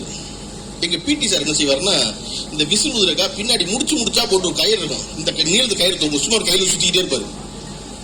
நம்ம நடந்து போகும்போது அந்த லைனை விட்டு லேசா விலகினோம்னா அந்த இருக்க கலரை வச்சு அடிப்பாரு பின்னாடி. அடிச்சா தொடையெல்லாம் வார வாரா சிவப்பு சிவப்பா கோடு கூட வந்துடும். எனக்கு அவர் அடிச்சாரு, நம்ம வரிசையை விட்டு விலகணும், அதுக்காக அடி வாங்கணும்லாம் பிரச்சனை இருக்காது. வீட்டுக்கு வந்ததுக்கு அப்புறம் அதை எங்க ஆத்தா பாத்துறாம இருக்கணும்னு ஒரு போராட்டம் போராடுவேன். ஏன்னா எங்க ஆத்தா பாத்துட்டானா பாத்தியார் அடிக்கிறவரை என்னடா செஞ்ச அப்படின்னு மறுபடியும் அதே தொடையில புடிச்சு நறுக்கொண்டு கிள்ளுவாங்க. இருத்தா நான் சொல்றேன் எதுவுமே நாட்டை கேட்க மாட்டான். பாத்தியார் அடிக்கிற அளவுக்கு செஞ்சிருப்பேன், நீ என்ன செஞ்சிருப்ப நறுக்கொண்டு கிள்ளி விழுவும். அப்ப இந்த 2வது கிள்ளிலும் தப்பிக்கணும்னா முதல்ல விழுந்த அடியை காமிச்சிடக்கூடாதுன்னு இருப்பேன். இன்னைக்கு நான் பிடி மாஸ்டர் நன்றி நினைச்சுக்கிறேன். நான் துளை சார் சொன்னேன், சார் பிள்ளையில கண்டிச்சிருக்கேன், அப்பாவதான் கேட்டு வந்தாருன்னா அப்ப நான் தண்டிச்சிருக்கேன். ஏன்னா இந்த தலைமுறையில ஆசிரியர்லாம் புள்ளை அடிக்க கூடாதுன்னு இருக்காங்க. அடிக்காம தான் வளர்க்கணும், அன்பா சொல்லி வளர்க்கணும். நல்லதானே வச்சுருக்கேன், அது எந்த அளவுக்கு பயன்படும் தெரியல எனக்கு. ஆனா ரைட், அது ஒரு நினைக்கிறாங்க படிச்சவங்க எல்லாம் சேர்ந்து புள்ளை அடிக்காம வளர்க்கணும்னு. பாத்தியெல்லாம் வளர்க்க. ஆனா அந்த புள்ளைய ஏன் கண்டிச்சுன்னு கேட்டு அப்பன் வந்தான்னா கண்டிப்பா அப்பனை தண்டிச்சிருக்கேன். ஏன்னா நான் நல்லா சொல்லுங்க கேளுங்க, அப்பா அம்மா அடுத்த வீட்டு அக்கா ஆசிரியர் அறிந்தவர்கள் எய்த்த வீட்டுக்காரங்க இவர்கள்ட்ட அடி வாங்காத ஒரு புள்ள என்ன செய்யும்? 15 வருஷம் கழிச்சு சமூகத்துல போய் அறியாதவங்கிட்ட அடி வாங்க. அந்த புள்ள இந்த புள்ள அறிஞ்சவங்கிட்ட அடி வாங்கணுமா, அறிஞ்சவன் கண்டிக்கணுமா, அறியாதவன் கண்டிக்கணுமா முடிவு பண்ணிக்கணும். அப்ப இதை போல இந்த பிள்ளைகளுக்கு இதை போல சமூக விஷயங்களை சொல்லிக் கொடுக்க வேண்டியது. சமூக விஷயம் சொல்லிக் கொடுக்க நம்ம உட்கார சொல்லிக் கொடுக்க முடியுமா? டியூஷன் அது புள்ள அதுவா தெரிஞ்சுக்க வேண்டியிருக்கு. தெரிந்து கொள்வதற்கு பிள்ளைய சமூகத்தோடு புழங்க விட வேண்டியிருக்கு. நம்ம பிள்ளை விடுறதே இல்லைல்ல. இப்ப என் தலைமுறையில 3 புள்ள 4 புள்ள அதனால வெளியே விட்டுருப்பாங்க. இன்னொன்னு, என் தெருவில் நான் விளையாண்டேன்னா இந்த கடைசியில அந்த கடைசி வரையும் தெருவில் தெரியும் பள்ளி எங்க இருக்கான்னு, எந்த வீட்டுக்குள்ள போயிருக்கான், எங்க போய் தண்ணி குடிச்சிட்டு வரான், நான் எந்த வீட்டுல சாப்பிட்டிருக்கேன்னு எனக்குலாம் தெரியாது. நான் லட்சுமி 5வது வீதியில வளர்ந்தேன். லட்சுமி 5வது வீதியில தான் வளர்ந்தேன். என் வீட்டுல வளர்ந்த நேரத்தோட வீதியில வளர்ந்த நேரம் தான் அதிகம். சாயந்தரம் 3:30 மணிக்கு பள்ளிக்கூடம் விட்டு வந்தா 4:30 மணிக்கு என்னை வீட்டை விட்டு வெளியேற்றினா 8:30 மணிக்கு திருப்பி வீட்டுக்குள்ள வருவேன். 8:30 மணி வரை அந்த தெருவில் இருக்க எல்லா வீட்லயும் எல்லா அக்கா கையாலும் நான் சாப்பிட்டிருக்கேன். அப்படி அந்த தெருவில் இந்த பையில பூரா எல்லாரும் என் வீட்டுல சாப்பிட்டுருக்காங்க. ஆம்பளை பிள்ளை பொம்பளை பிள்ளை அவ்வளவு பேரும். ஆனா யாரு எந்த வீட்டுக்குள்ள போறாங்க, எந்த வீட்டுக்கு வர்றாங்க, ஆளை காண. ஒருத்தர் அடுத்த தெருவுக்கு பம்பரம் கடைக்கு போயிருக்கான், பாய் கடைக்கு வந்துட்டாங்கிற வரைக்கும் தகவல் தெரியும். அந்த தெருவில் உட்காந்து வாசல் உட்காந்து பேசிட்டு இருக்க அக்காக்களுக்கு அவங்க தான் அந்த சிசிடிவி. அந்த அக்கா பூரா உட்காந்து பார்த்துக்கிட்டே இருப்பாங்க, இவன் எங்க போறான், அங்க என்ன பண்றான், இவன் பொறி வாங்கிக்கிறான்னு. அப்ப இப்ப அது கிடையாது. நம்மளே பத்திரமா ஒரே ஒரு பிள்ளை பெற்று வச்சிருக்கோம். அந்த பிள்ளை எங்கேயும் விட்டுற மாட்டோம். மிகச்சிறந்த பள்ளிக்கூடத்தை சேர்க்கணும். அதையும் ஒரே பிள்ளைய டாக்டராகவும் ஆக்கணும், இன்ஜினியராகவும் ஆக்கணும் இல்லையா? +2 வரையும் அந்த பிள்ளை 2க்கும் படிக்கும். அப்புறம் முடிஞ்சா 2க்கு அட்மிஷன் கிடைச்சா 2க்கு படிச்சு வர்றது. காலேஜுக்கு கையை பிடிச்சி கொண்டு வீட்டு விடணும். காலேஜ் விட்டு உடனே நேரடியா வரணும். வரலன்னா எங்க போய் கேள்வி இருக்கு. அப்ப இந்த புள்ள சமூகத்தோடு எங்க பழகுனுச்சுன்னு இருக்குல்ல, என்ன தெரியும் இருக்குல்ல, அதுக்கு தான் புத்தக கண்காட்சி. நீ புத்தக கண்காட்சி என்பது, ஒரு புத்தகம் என்பது ஒருத்தன் அவனுடைய வாழ்வை இன்னொருத்தருக்கு கடத்துறான். ஒரு புத்தகம் என்பது வாழ்வு இல்லையா, அதை கடத்துறான். அதை தெரிஞ்சு கொள்ளும் போது புள்ள அதை தெரிஞ்சுக்குது. ஓ இப்படி ஒன்று இருக்கான். தோட்டி மகன் ஒரு நாவல், தோட்டி மகன் படிச்சீங்கன்னா அது கழிப்பறைகளை சுத்தம் செய்யற தோட்டி நீ ஏதோ தெருக்கூட்டுறதுன்னு நினைச்சுக்காது. கழிப்பறையை சுத்தம் செய்யற ஒருத்தருடைய மகனை பத்தி. அப்ப அந்த வேலை சிரமம் இருக்கணும். ஒரு புத்தகம் படிச்சா மகிழ்ச்சி அடைக்கும், சிரிப்பீங்க. படிக்கும்போது சிரிச்சுக்குவீங்கல்ல இல்லையா? படிக்கும்போது போர் அடிக்கும், கொட்டாய் விடுவீங்க. படிக்கும்போது ஒரு புத்தகம் நாருமா? படிக்கும்போது இப்படி ஒரு புத்தகம் நார முடியும்? தோட்டி மகன் விற்கிது, வாங்கி படிச்சுங்க. படிச்சீங்கன்னா 3வது பக்கத்துக்குள்ள உங்களுக்கு மூக்குல நெடியேறி நார் உங்களுக்கு இந்த வாழ்க்கை ஒருத்தன் வாழ்றான்னு தோணும். உங்கள் வீட்டு கழிப்பறையவே நீங்க கழுவாதவங்க. என் வீட்டு கழிப்பறையை கழுவுற வச்சு காலி பேர் தான் அம்மா எனக்கு இல்லையா? எனக்கு முன்னாடி என் கூட பிறந்தவன் கழிப்பறைக்கு போயிட்டு ஒழுங்கா தண்ணி ஊத்தாம வந்துட்டா அம்மா தான் எனக்கு. அவன் பாரு என்ன பண்ணிட்டான் பாருங்க, எங்க அம்மா உள்ள போய் தண்ணி ஊத்திட்டு வந்தா அப்புறம் நான் போவேன். ஆனா தோட்டி மகன் படிச்சீங்கன்னா உங்களுக்கு 3வது பக்கம் படிச்சு முடிக்கிறதுக்குள்ள உங்களுக்கு நேரம். அப்ப அந்த வாழ்வு தெரிந்து கொள்வதற்கு இவர்கள் இந்த வாழ்வு வாழ்ந்தாங்களான்னு அப்படின்னா அவன் நோய் நம் நோய் போல் நினைப்பதற்கு, பிரிதின் நோய் தன் நோய் போல் போற்றா கிடையாது. அதை தெரிந்து கொள்வதற்கு புத்தகம் படிக்கணும். படிச்சா அந்த வாழ்வு தெரிஞ்சுக்கிட்டு இருக்கு. எல்லாத்தையும் ஒரு பிறப்புல ஒரு 50 வருஷத்துக்கு தெரிஞ்சுக்க முடியாது. ஆனா ஒரு 100 இருக்கு. ஒரு 100 தெரிந்து கொள்வதற்கு வழி புத்தகம் தான். நம்ம இனிமே படிக்க முடியாது, நம்ம படிக்க போறது இல்லை. படிக்கிறது நிப்பாட்டிட்டோம் நம்ம இல்லையா? நம்ம படிக்க முடிவு எடுத்தாச்சு. பல பேர் வீட்டில் நியூஸ் பேப்பர் வாங்குறது வேற நிப்பாட்டியாச்சு. ஏன்னா எல்லாம் தான் ஃபோனில் வருது. ஃபோனில் நான் படிச்சிருவேனே, ஃபோனில் படிக்கவே மாட்டீங்க. தயவு செஞ்சு நான் சொல்றேன் கேளுங்க, யாரெல்லாம் பேப்பர் வாங்குற நிப்பாட்டிருக்கீங்களோ தயவு செஞ்சு 2 ரூபா கொடுத்து 3 ரூபா கொடுத்தவங்களால எவ்வளவு கொடுக்க முடியும்? ஒரு தமிழ் நாளிதழோ ஒரு ஆங்கில நாளிதழோ ஏதாவது ஒரு வீட்டில் வாங்குங்க. நீங்க போன்ல நியூஸ் படிக்கவே மாட்டீங்க. ஏன் படிக்க மாட்டீங்க அப்படின்னா, நீங்க நியூஸை பார்த்துக்கிட்டு இருக்கும் பொழுது அதற்கு கீழே அடுத்து சமந்தாவின் விவாகரத்துன்னு பாப்பப் ஆகும். சமந்தாவின் விவாகரத்து பாப்பானோன்னு இயல்பாகவே உங்களுக்கு இந்தியாவின் சீஃப் ஜஸ்டிஸ் லலித் வந்திருக்காருங்கிறது செய்தி இல்லை. அது படிச்சு அதான் படிக்கதான் ஆரம்பிச்சோம். ஆனா சமந்தாவின் விவாகரத்து அதை விட சுவாரஸ்யமா இருக்கு. அதை தொட்டா என்ன புரிஞ்சுக்கும்? போனுக்குள்ள ஆர்டிபிஷியல் இன்டெலிஜென்ஸ் அப்படின்னா, ஆகா பழனியப்பனுக்கு சமந்தாவோட விவாகரத்து ரொம்ப பிடிச்சிருக்கு போல இருக்கு அப்படின்னு அடுத்த செய்தி விவாகரத்து செய்வாரா நயன்தாரா அப்படிங்கிற செய்தி வரும். இப்ப நான் என்ன படிக்க ஆரம்பிச்சேன்? இந்தியாவின் சீஃப் ஜஸ்டிஸ் பத்தி படிக்க ஆரம்பிச்சேன். எங்க முடிப்பேன் தெரியுமானா, விவாகரத்து செய்த நடிகர்களின் டாப் 25 லிஸ்ட் அப்படின்னு ஒன்று இருக்கு. அதுல முடியும் கடைசியில. அடுத்த தடவை அந்த போன் எடுத்தேன்னா அந்த போனுக்கு இருக்க அறிவுல அதுல நம்பும்னா இவனுக்கு இதான பிடிக்கும்னா அது சம்பந்தப்பட்ட செய்தியை பிடிச்சிருக்கு. இப்ப நான் லலித் போய் சீஃப் ஜஸ்டிஸ் தேட வேண்டியதாயிடும். அதனால செய்தித்தாள் படிக்கும். இன்றைய ஹிந்துல மோடி எராவுல நியமிக்கப்பட்ட 8 சீஃப் ஜஸ்டிஸ் பத்தி கட்டம் வந்திருக்கு. இன்னைக்கு ஹிந்துல இருக்கு. அதை தயவு செஞ்சு போய் டிஜிட்டலாவது எடுத்து படிச்சிருக்கேன். பரவாயில்ல, பாப்பப் இருந்தா கூட பரவாயில்ல, ராத்திரி ஆயிடுச்சு. இனிமே காலை ஹிந்து போய் தர முடியாது. டெல்லியுடைய சீஃப் ஜஸ்டிஸ் ஹைகோர்ட்டுடைய ஜஸ்டிஸ் எழுதின கட்டுறது அது வேற நம்ம சொல்லக்கூடாது. நீதிமன்ற அவமதிப்பு வேற ஆயிரும். ஏன்னா ஹெச் ராஜா சொன்னா நீதிமன்ற அவமதிப்பு ஆகாது. ஆனா சவுக்கு சங்கர் சொன்னா ஆயிரும்னு சொல்ற நாட்டுல, வினோத நாட்டுல நம்ம வாழ்றோம். அதனால இப்ப எதை எடுத்து சொல்லலாம் எடுத்து சொல்லக்கூடாதுன்னு இருக்கு தெரியல. அதனால நீ போய் படிச்சிருங்க. இந்த 8 சீஃப் ஜஸ்டிஸ் இருக்காங்களா 8 ஆண்டுகள்ல 2014 இருந்து 2022க்குள்ள இந்த இந்தியாவின் நீதித்துறை என்னவாக இருக்கிறதுன்னு டீட்டெயிலா 8 பக்கத்துக்கு ஒரு லெட்டர் இருக்கு. நான் சொல்றது ஃபுல் ஸ்கேப் பேப்பர்ல 8 பக்கத்துக்கு ஒரு லெட்டர் இருக்கு. அதை தெரிந்து கொள்வது ரொம்ப முக்கியம். அதை தெரிந்து கொள்வது செய்தித்தாள் படிக்கிறது ரொம்ப முக்கியம். இது மட்டும் தெரிஞ்சுக்க வேண்டாம். எல்லா சுவாரஸ்ய செய்தி நீங்க உலகத்துல எதெல்லாம் திருடு போகணும்னு கற்பனை பண்ணிக்கலாம் சொல்லி முடிச்சிருங்க. எதெல்லாம் கற்பனை பண்ணிக்கங்க. செல்போன் டவர் இருக்குல்ல, ரோட்ல பார்த்தது இருக்குல்ல, எல்லா வீட்டுல பாக்குறோம், ரோட்ல பாக்குறோம், ஹைவேல போகும்போது பாக்குறோம். செல்போன் டவர் எவ்வளவு இடத்துல இருக்கு? செல்போன் டவர் ஒருத்தர் திருட முடியுமாங்க? தமிழ்நாட்டில் திருடிருக்கான். சேலத்தில் ஒருத்தன் செல்போன் டவர் திருடி 4 மாசம் செல்போன் கம்பெனிக்கு தெரியல. ஏன்னா எப்பயாவது சிக்னல் கிடைக்கலன்னா கண்டுபிடிப்பாங்க டவரை காணும்னு. எங்கேயுமே சிக்னல் கிடைக்கலையே, அதனால சனியும் பிடிச்ச சிக்னல் கிடைக்க மாட்டேங்குது பேசிட்டே இருக்காங்க ஊருக்குள்ள. எப்படி கண்டுபிடிச்சாங்கன்னா, சேலத்துல திருடின செல்போன் டவரை விருதுநகர்ல கொண்டு போய் ஒருத்தர் காயக்கடையில் வச்சிருக்கான். விருதுநகர்ல வேற அந்த ஏர்செல் அதிகாரி அந்த செல்போன் டவர்ல ஒரு சிக்னல் வாங்குற பாக்ஸ் இருக்கு தெரியுமா, அந்த பாக்ஸ் மட்டும் கிடந்து உருண்டிட்டு இருந்திருக்கு விருதுநகர்ல. என்னடா செல்போன்ல டவர் ரிசீவ் பண்ற பாக்ஸ் இங்க கிடக்கேடான்ட்டு இதனே வந்துச்சு அப்படின்னு ஒருத்தர் கேட்டா, தெரியல யாரோ கொண்டு வந்து போட்டாங்க, இரும்பெல்லாம் போட்டாங்க. என்ன இரும்பெல்லாம் எடுத்து போட்டாங்கன்னா, எடுத்து காமிச்ச இரும்பெல்லாம் என்னன்னா செல்போன் டவர்ல பிரிச்சு வச்சிருக்காங்க ஒருத்தன். போன்ல நியூஸ் படிச்ச யாராவது இதை படிச்சீங்களா? இது பேப்பர்ல படிச்சாதான் நீங்க நிப்பாட்டி சிரிச்சு ஒருத்தன் ஏர்செல் டவரை பிரிச்சு வச்சிருக்காங்க அந்த ஊர்ல, இப்பேற்பட்ட ஆளுங்க இருக்காங்க இங்க அப்படின்னு படிச்சு அது பக்கத்துல ஒருத்தன் சொல்லி அதை வெட்டி எடுத்து வச்சு மறுபடியும் போய் சொல்லி சிரிச்சு இதெல்லாம் நடப்பதற்கு அந்த செய்தி மட்டுமே உங்க கையில இருக்கும். வேற எதுவுமே அது மேல ஓவர்லாப் ஆகாம. அப்ப இதை போல சுவாரஸ்யங்களுக்கு சீஃப் ஜஸ்டிஸ் நியமனத்துல என்னவெல்லாம் நடந்து தெரிஞ்சுக்கிறதுக்கு, தோட்டி மகனை தெரிஞ்சுக்கிறதுக்கு, ராமச்சந்திர குஹாவை தெரிஞ்சுக்கிறதுக்கு, உங்க உள்ளூர் திருச்சி வரலாறு தெரிஞ்சுக்கிறதுக்கு, எதுவாக இருந்தாலும் நமக்கு ஒரே போக்கிடம் புத்தகம் தான். நம்ம அதை படிக்க போறது இல்ல, பிள்ளைய படிக்கட்டும். தயவு செஞ்சு படிக்கலனாலும் பரவாயில்ல, புத்தகம் வாங்கிருக்கு. சும்மா 200 ரூபாய்க்கு புத்தகம் வாங்கிருக்கு, 500 ரூபாய்க்கு புத்தகம் வாங்கிருக்கு. இருந்துட்டு போகுது வீட்டுல. என்ன நம்ம வீட்டுல இருக்க பொருள் எல்லாம் பயன்படுற பொருளா? நான் படிக்கிறது இல்லைங்க, எனக்கு வேண்டாங்க, நான் அதை சுவிக்க மாட்டேங்க, எனக்கு வேண்டாங்க அப்படின்னா நீங்க வீட்டுல வச்சிருக்க பொருள் எல்லாம் சுவிச்சிங்கன்னா பரவாயில்ல. நீங்க ராத்திரி வீட்டுக்குள்ள போங்க, கதவை திறந்ததுல இருந்து எத்தனை பொருள் வீட்டுல அனாவசியம் இருக்குன்னு பாத்துக்கங்க. அத்தனை இருக்கும் போது 10 புத்தகம் இருக்க கூடாதா?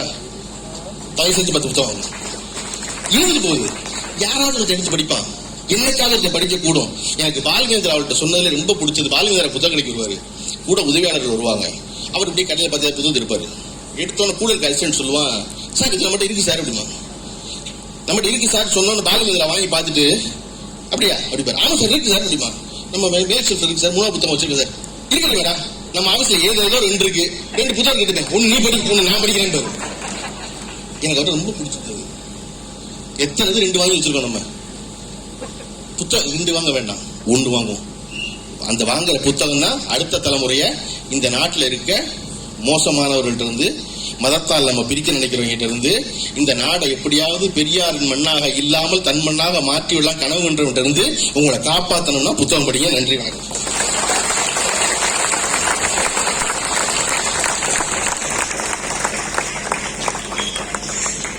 உள்ளூர் வித்தகர்களை பாராட்டுவது திருச்சி புத்தக திருவிழாவின் சிறப்பு. எதுவெல்லாம் நல்லது